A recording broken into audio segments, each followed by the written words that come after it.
One of the really lovely things about my work is running my counsellors Facebook group called Good Enough Counsellors. And the reason I love to do it is I get to meet some really wonderful people online. And also, if they're popping into the group and commenting on my daily posts, I really get to see some of their progress. And then sometimes if people want to work with me a little bit more closely, they come into my therapy growth group where I support counsellors in their private practice. And today I'm going to share with you an interview I did with Tracey Carlisle. So during the pandemic, Tracy actually moved from working in a full-time job to then having a day off to then transitioning to full-time private practice. And in this interview, she gives us an idea of how she did it. So sit back, enjoy listening to the story of Tracy's progress, because I'm sure she'd agree that if she can do it, you can do it too. So Tracy, I first started noticing you around lockdown, because you were working at home, weren't you? But you were working in a job that you didn't really enjoy. So tell us a bit about where you were, and were you doing any private practice at the point of lockdown? And yeah, I was doing, just up until we went into lockdown, I was doing evenings. Mm-hmm. So I was doing a Tuesday, Wednesday and Thursday evening, just a couple of clients. Yeah. So I probably had about 6 a week. Right. A couple of the evening. When we went into lockdown, it was a mixed bag of emotions for me. I loved being at home. I loved working from home, mm-hmm. but I didn't love the fact that I had that privilege, I suppose, to be at home, but not doing what I wanted to, not doing what I enjoyed. Yeah. So for me, it was quite frustrating, because I was still because then the initial lockdown, I was doing them by telephone. So that was a completely different way of working for me, from face to face, thrown in at the deep end instantly, like we all were. But I got through it. Yeah. And clients got through it too, and unscathed, I hope. And it all seemed to be going okay, but it kind of still didn't sit right with me, because I was still quite unhappy in myself. Fast forward to about September, you went back to work, didn't you, at that point? You went back to the office. Yes, went back, and then decided it was time to drop down to 4 days. So had the meeting with the boss, asked if it would be possible. So I chose a Wednesday in midweek to break the week up for me. And so then I went from my Tuesday evening with clients to all day Wednesday evening and Thursday evenings. Mm-hmm. And that took off fairly quickly. Yeah. Initially, when it wasn't taking off as quickly as I'd hoped, I was doing CPD, so I was using the time. Yeah. Then it did. The Wednesdays filled up. And then I was becoming quite exhausted, because I was then doing 2 jobs. Yeah. But still enjoying it. And looking forward to my Wednesdays. Wednesdays was my favourite day of the week. They call it Wonky Wednesday. It was never that for me. It was always my favourite day of the week. Yeah. Because you just love the counselling. Yeah. And the freedom. Because you've got, you're in a lovely office there, aren't you? You've got a lovely space. Anybody on the in the group will have seen the space that you've got, because you've got like a space in your garden, haven't you, for clients? Yeah. So we down the bottom of the garden. So I've got a separate office to the therapy room. Yeah. And clients love it as well, because it's a nice view from the garden. Yeah. And when I'm doing things like this, the dog comes down and he comes to work. Yeah. And he enjoys it too, which is nice. Yeah. And it's just a nice environment. Yeah. It's just lovely. So I know people who are watching are going to be wanting to know, how did you do it? How did you move from just a few clients to more clients, to then actually taking that step? Was it difficult to take that step, to give up your work and actually, right, I'm going to take the plunge and I'm going to move from like this day a week with a few evenings to like, I'm giving up work and giving up that income that I know I've got coming in? Tell me about that. Well, in a nutshell, I was pushed. As time went on, I was becoming more and more frustrated, because I was gaining more and more confidence. Yeah. And I was getting better and better, with my clients through more and more experience and stuff. And so I was finding it harder to do the other job. Yeah. And, my mindset was just all over the place. Mm-hmm. And so I knew I had to make a decision. Mm-hmm. And so it was Friday evening with family. My son-in-law and daughter came over, and I said, this is getting unbearable. The thought of going back next week is just terrifying. Just don't know how much longer I can do this. So he just said to me, well, if you don't do it now, when are you going to do it? Even for all those years, you've worked really hard. You've gone on to do other things since, to more qualifications, more training. What are you doing it for? I thought, well, he's actually got a point, hasn't he? I can't keep doing a day and moaning about the rest of my life when I can make the change myself. Yeah. And so I said, well, okay, what I'll do is I'll aim to hand in my notice in 3 months' time, which gives me the opportunity to build up some money, and then I'll do it. And so he said, well, I think 3 months is too long, but if that's what you're comfortable with, that's what you do. It turned out on the Monday morning, I handed in my notice. Was that like a month's notice? Yeah. So I had to give a month, but I ended up giving them 5 weeks because I thought because that's how that May turned out to be. And I thought, and that way I'm being fair and so on. And I wanted to leave on good terms. And from that very moment, it was the longest 5 weeks of my life. It just every day got harder and every day got longer. Yeah. And I still didn't know what was going to happen. Yeah. But I had this excitement, and that's what kept me going. I didn't care what was going to happen. I was excited. Yeah. And so I noticed that I'm very methodical and very conscientious, and I wasn't that person in that office anymore because my mind, I just wasn't interested. I checked out. Yeah, you were ready to go. And I was ready to go, and that's all I wanted. And so as I was making it clear to clients that I was opening up my diary more. Yeah. So I left on I think it was like the 28th of May. And then on Tuesday, the 1st of June, I was in full-time private practice. Wow. Yeah. And my diary wasn't by nowhere near full, but it was enough income. Yeah. And it was nice to ease myself in. Yeah. And from there on, I've not regretted a single moment. I've not looked back, and it's just grown and grown and grown and grown from there. It's fantastic. It's really, really good, isn't it? So the way you've done it really is, in a sense, you sort of compromised with being a bit busier for a while you established yourself and got that confidence up. Yeah. And then you took the leap. And now, you're not doing 2 jobs, you're just doing the 1 job, and you've got that lifestyle and the counselling business that you've always wanted, which is amazing. Yeah. It's nice. It's nice to have the freedom. I work my diary around taking the dog to dog school and things like that. And weekends away, and I don't work weekends anymore, which is nice. Yeah. I did initially. Yeah. For about the first 6 to 8 weeks, I did Saturday mornings. And then quickly stopped doing that. Then I decided I was only going to do 3 days a week. I was going to do Tuesday, Wednesday, Thursday. And then Monday was going to be like my admin day, if you like, CPD, that sort of stuff. But now I book clients in on a Monday too. Because you're busy. Yeah, because I'm busy. Yeah. Which is a lovely feeling. Yeah. And long may it last. Yeah. And I'm sure it will. I have all faith that it will. I'm very positive, got a very positive attitude. And I just absolutely love it. My only regret is I didn't do it sooner. Yeah. But it was hard, wasn't it, to take that leap into the unknown? It was your son-in-law saying what to do. And tell me because what we were saying before we started recording about the almost like trying to get everything in place. And you were saying that you thought you had to get everything in place before you started. Yeah, I feel like that's what holds a lot of us back from going into private practice, because we feel that we need to have everything ready. We need to have the clients, we need to have the paperwork, the handout, the pretty paper. You don't need any of that. You just need to be able to take payments and do the work. Yeah. Get a profile, get your directory sorted. If you want to do Facebook pages and things like that, it's all choice, it's personal choice. But you don't have to have every individual piece in place, because the jigsaw does come together in the end, and you do it as you go along.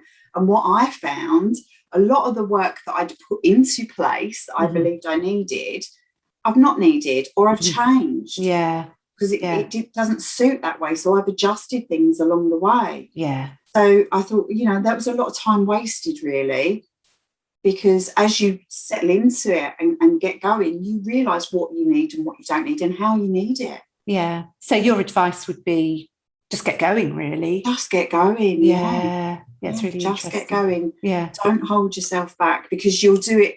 You can always find a reason not to do it. Yeah. You can always find an excuse, whether it's where you're going to work from, what hours you're going to do, whether you're good enough, that whole imposter, which probably a lot of the people in the group that know me in the group know that mine's a jelly baby, my imposter. And I just think to myself, oh, you're a jelly baby. What do you know? I can't take you seriously. And that's it. It's gone.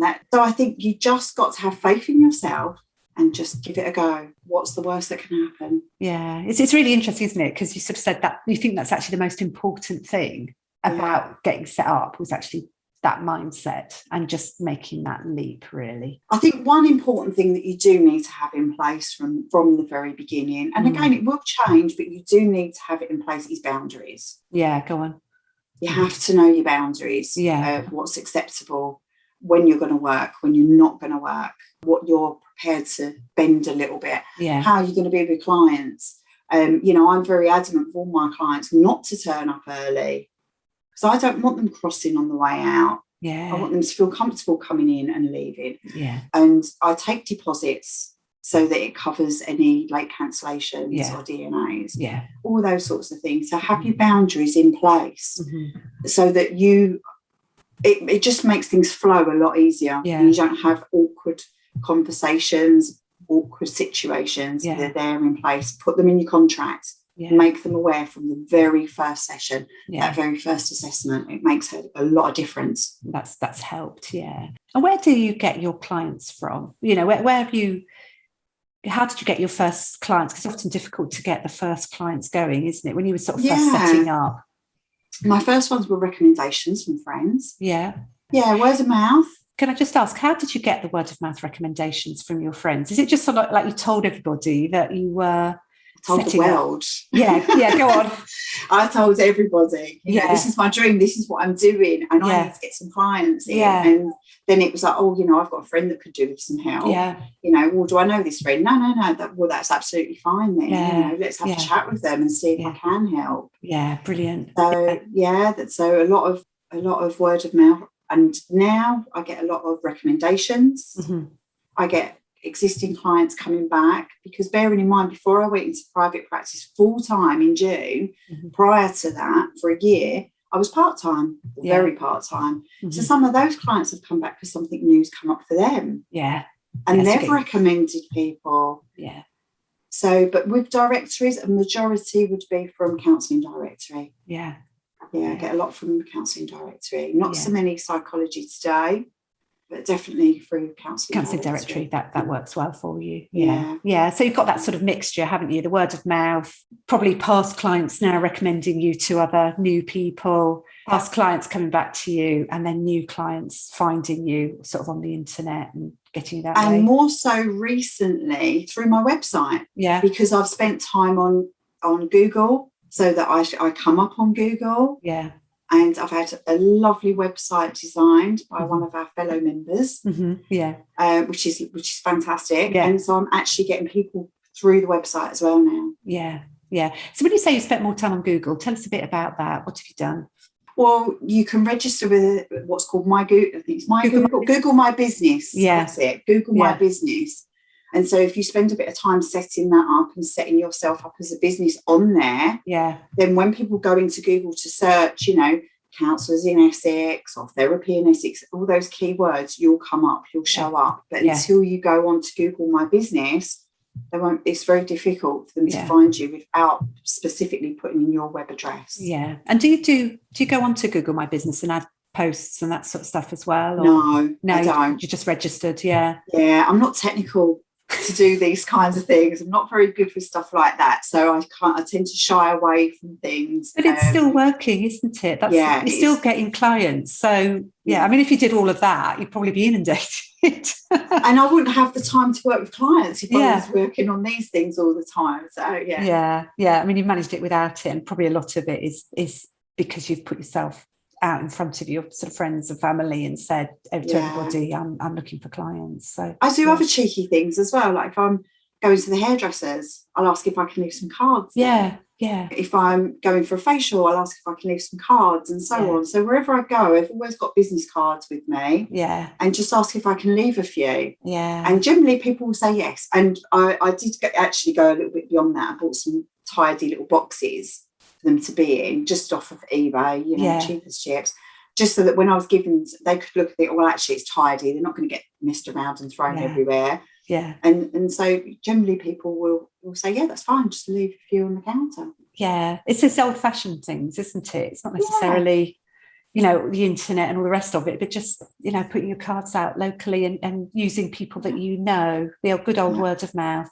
Yeah. Local pharmacy, things like that. Yeah. Yeah. Brilliant. Oh, that's brilliant, Tracy. And you and I have sort of been on a bit of a journey together as well, haven't we? So we have. Do you want to just tell everybody what we've done together?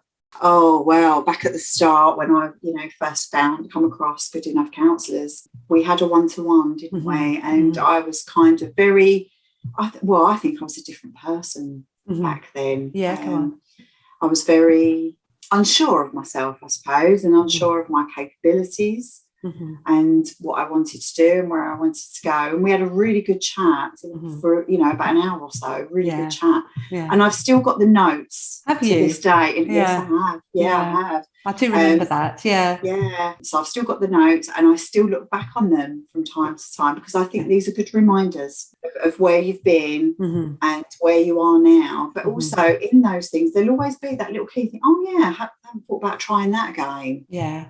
It's all good tools. Yeah, brilliant. And then you came into my therapy growth group for a while, didn't you, as well? I did. What did you go on? What did I think of it? Is that what you're going to say? Yeah. What did you find useful? Invaluable. Yeah. Invaluable. There's so much to learn from yourself and from others in the group. There's always fresh ideas.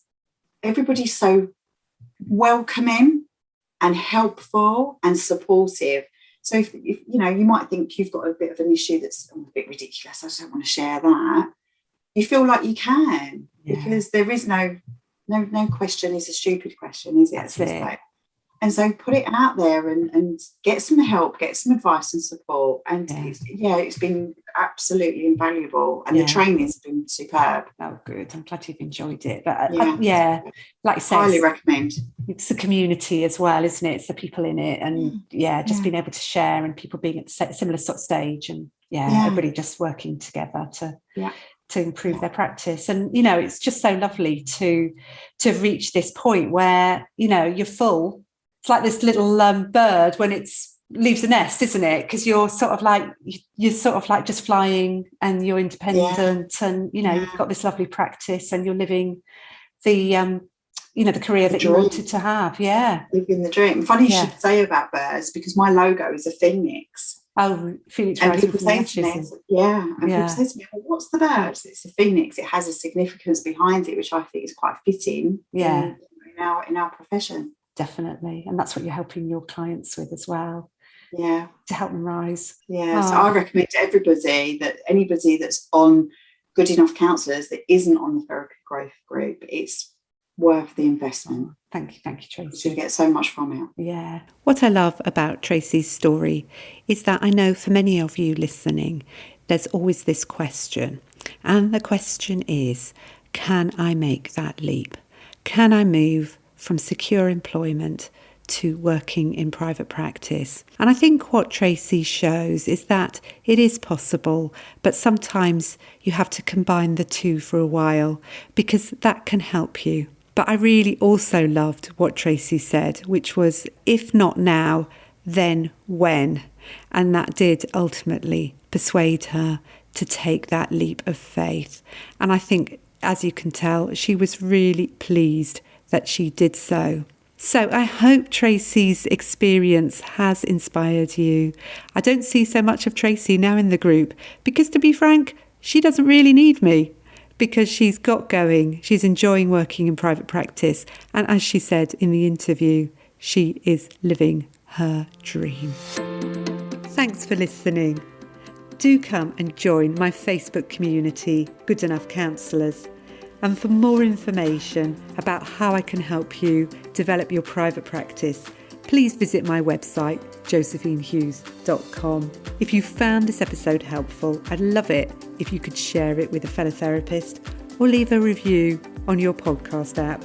And in closing, I'd love to remind you that every single step you make gets you closer to your dream.